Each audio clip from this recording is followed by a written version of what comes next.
Do you ever get overwhelmed by the competing ideas out there on selling?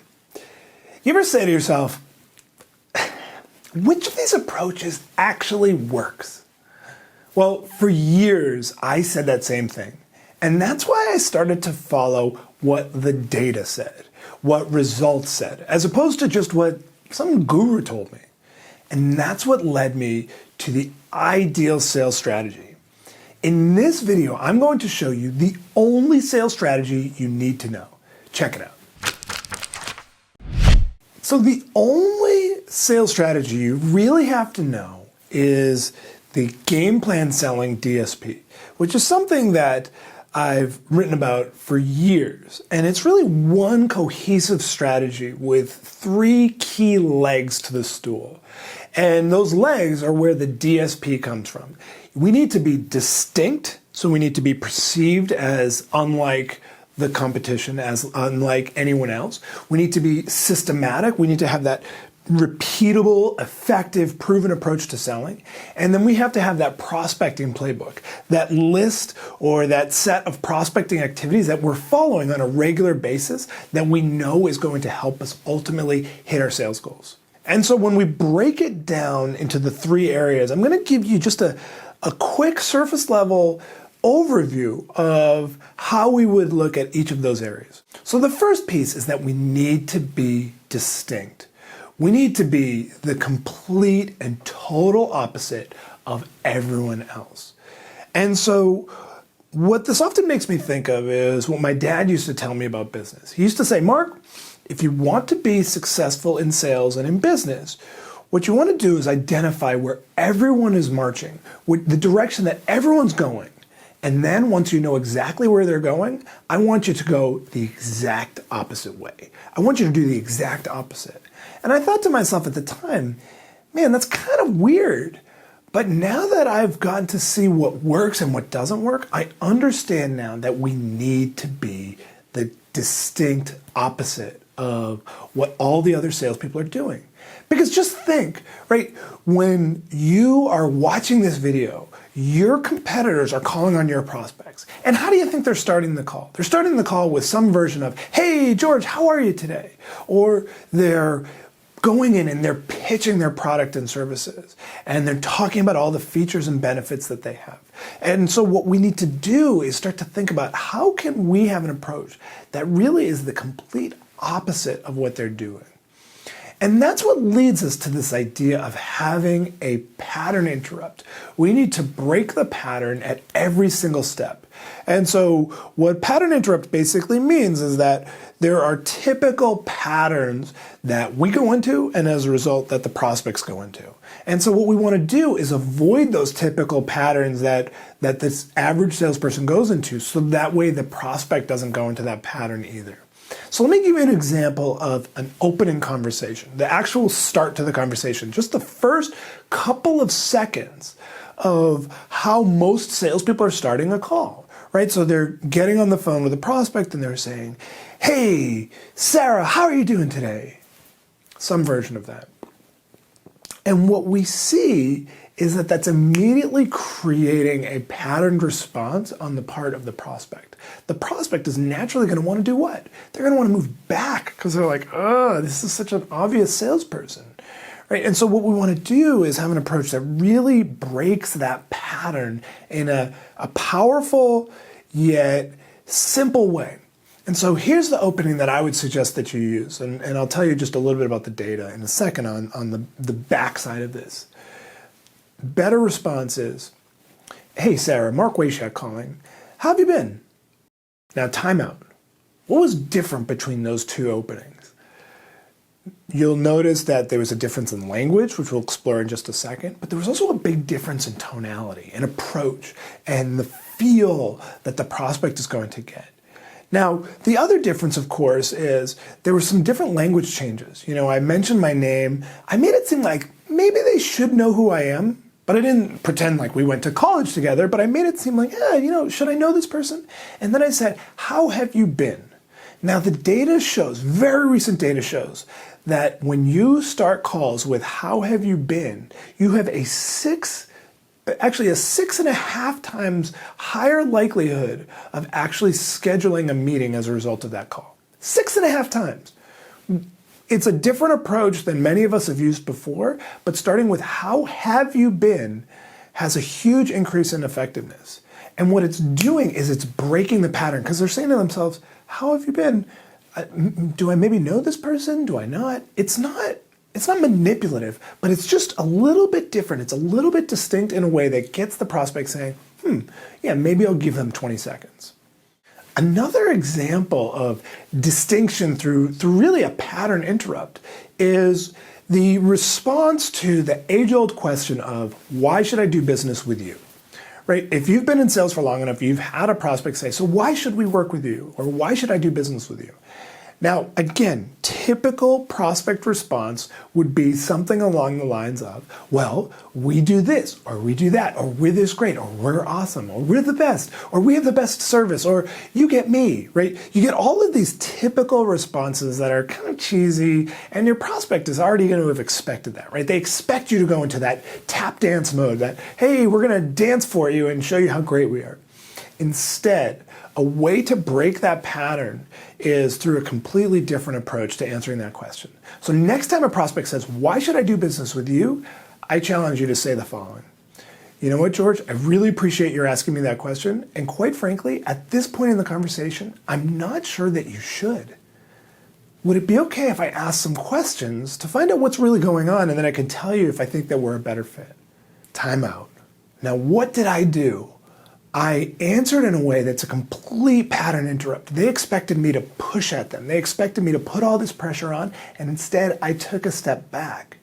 I said, hey, you know what? I'm not sure that you should do business with me. How real is that? How genuine?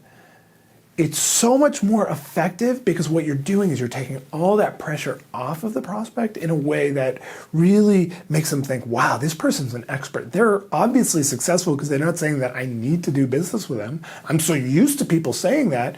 And so as a result, you are setting yourself up for a lot more success in a way that makes you completely distinct from the competition.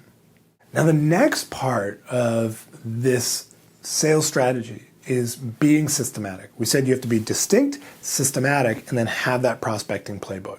And those are the 3 legs of the stool. And this piece is all about being systematic. It's all about having a repeatable yet proven system for selling. And so when we look at how can we have a systematic approach and what are the key components to having that systematic approach, it's really just 3 important phases. The first is that we need to connect with prospects on a level that is going deeper than what they're typically expecting.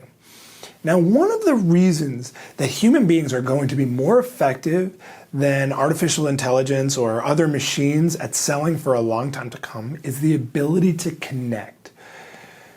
When we can connect with prospects on a level that is not guarded, not, I need a little space, we are immediately inviting them to open up. And so what we need to think about is, how can I connect with the person in front of me? How can I connect with the person on the phone? And one of the most simple ways to truly connect, again, thinking from a high level here, is to really effectively mirror what the prospect is doing and saying. And not in a robotic way, but thinking of yourself a little bit as a chameleon, a little bit getting to their level of approach. How do they come across? What's their vibe? How quickly do they speak? How loud are they? And starting to just slightly match that approach.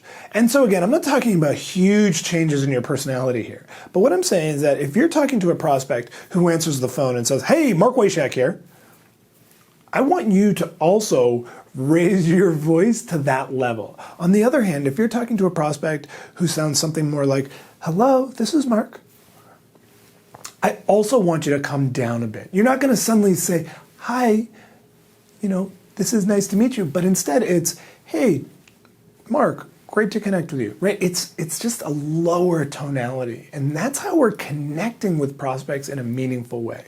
Now, we can go a lot more deeply into this. This is a big topic, this idea of connecting, but really matching our prospects and mirroring them in a way that makes them feel immediately less guarded.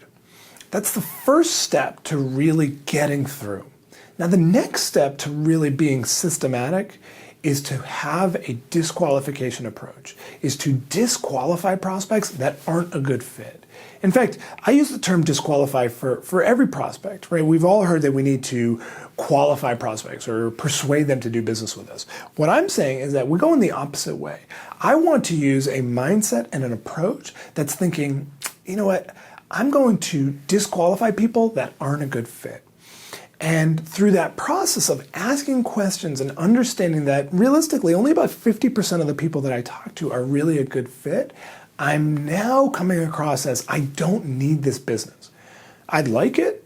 I'd love to work with people that are a great fit, but I don't need it. And so if you think back to that earlier role play of the why should I do business with you, it's just an extension of the disqualification mindset, where we're asking questions to understand, is this person a fit? So we're not going in with the goal of really getting it to be a fit, but instead just determining whether this is a fit. And if it is, then that leads to the last piece here, which is the constant feedback presentation. The constant feedback presentation is very simple.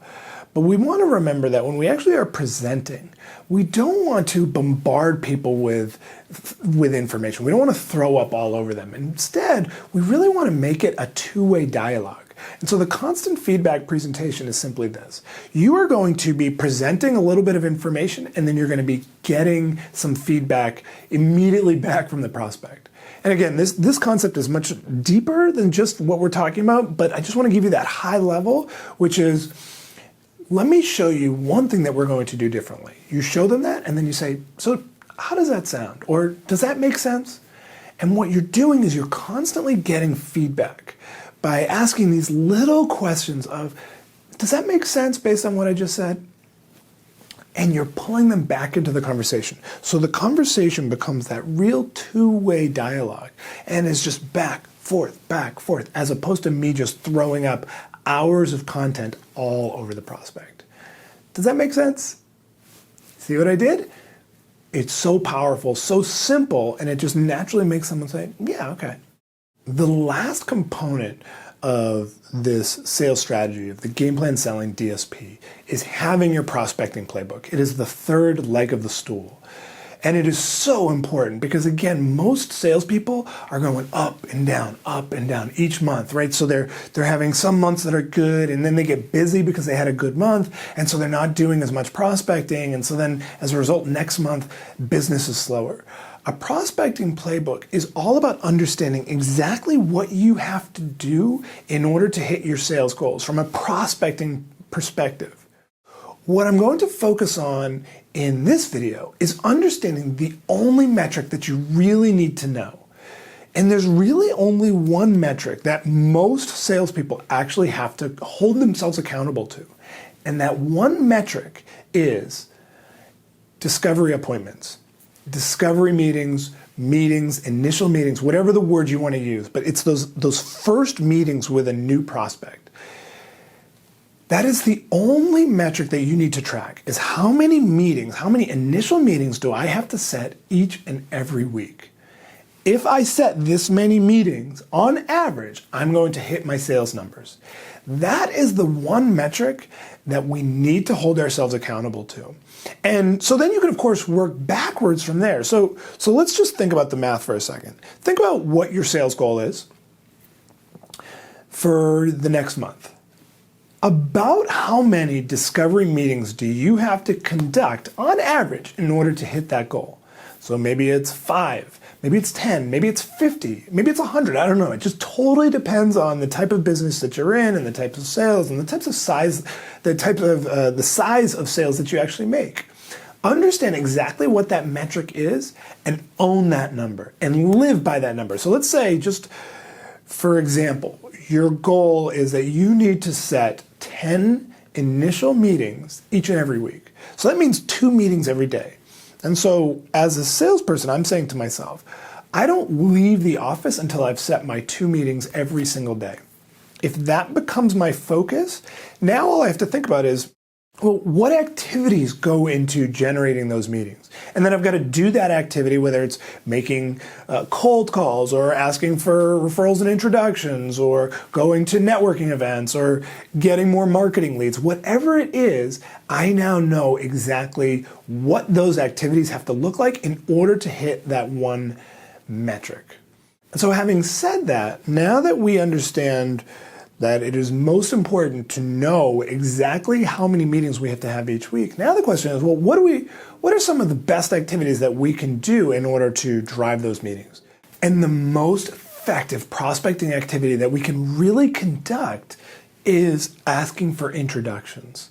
And so what that means is asking people in our network, prospects, clients, people that we know, for introductions to other people just like themselves. So let's just say it's asking your clients. Hopefully you already have some kind of a client base. And so are you having conversations with your clients where you're sitting down with them and you're asking them if there are any other people that they know that might potentially be a fit for your product or service?